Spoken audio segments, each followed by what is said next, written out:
In past gear reviews, I mentioned my first aid kit, but never really went into much detail about it. Truth be told, I always sort of felt less than prepared if something really bad were to happen. Now, I'm not a paramedic, first responder, or nurse. I'm not one of these guys who carries a giant first aid kit to be the dedicated doctor in a group trip. Most of the time, I'm either by myself or I'm with a small group of people who all have their own first aid kits. When I'm in the woods, I'm mainly at risk for minor injuries and inconveniences with a chance of bad cuts from knives, broadheads, or falling on deadfall. If something like that were to happen, I'm not the kind of guy who wants to be cool and fix myself in the field. I just want to keep things under control until real help arrives.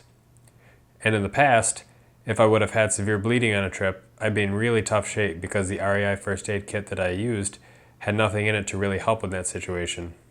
So now I'm reviewing this Get Home Alive Medical Kit LITE from Wild Hedgehog Tactical. It's a kit that basically fits my profile quite well. A basic kit with necessities, but also supplies to prevent you from bleeding out before you can get help. The pouch itself is very heavy duty, 1000D, Molly and PALS compatible if that's something you can benefit from. I generally just keep the pouch in my pack that I'm wearing.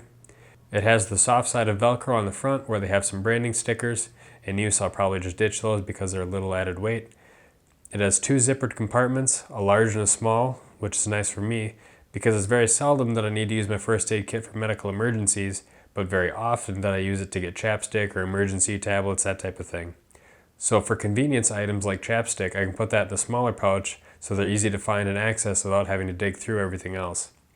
Now in the case of a real emergency, instead of filing through the contents of the large compartment, I'm more likely to just empty everything out on the ground to find what I need. I can break apart the contents of this pouch into medicine, traditional first aid, and trauma, which is how they designate the categories on their website. For medicine, it comes with aspirin, Tylenol, and antihistamine for allergies. The basics, and of course you can always add or subtract based on your personal use or time of year. Let's move on to the first aid portion. CPR face shield, I'm likely to leave at home if I'm by myself, and from what I've been reading, and maybe those with more experience can comment on this, hands-only CPR is recommended by the American Heart Association, but because it's more likely to get bystanders to participate. And it's as effective as traditional CPR unless the person isn't breathing, in which case the mouth shield would be helpful in case of vomiting. Then we have stare strips, band-aids, gauze pads, gloves, tape, ammonia, a nostril-sized tampon, antiseptic gel, burn gel, hand sanitizer, iodine, and alcohol. Based on the research I've done on various kits marketed towards outdoorsmen like me, most have relatively the same items, give or take. This is all pretty standard, useful stuff. Now, what this kit offers that many of the similar kits don't is the tourniquet and Israeli compression bandage. The Israeli bandage is a sterile package compression bandage. There's some great tutorials on how to use these on YouTube. If you open the package, there's actually an additional packaging underneath. And this thing has a closure bar that's designed to put 30 pounds of pressure on a wound. The SWAT T tourniquet also has good tutorials on YouTube. What I like about the tourniquet is the visual indicator for tension. You know it's tight enough for tourniquet use when the indicator turns into a full circle and diamond, and of course they let you know right on the package that application for over 2 hours can cause the need for amputation. And by using the wrap at lower tension, you can use it just as a regular compression bandage.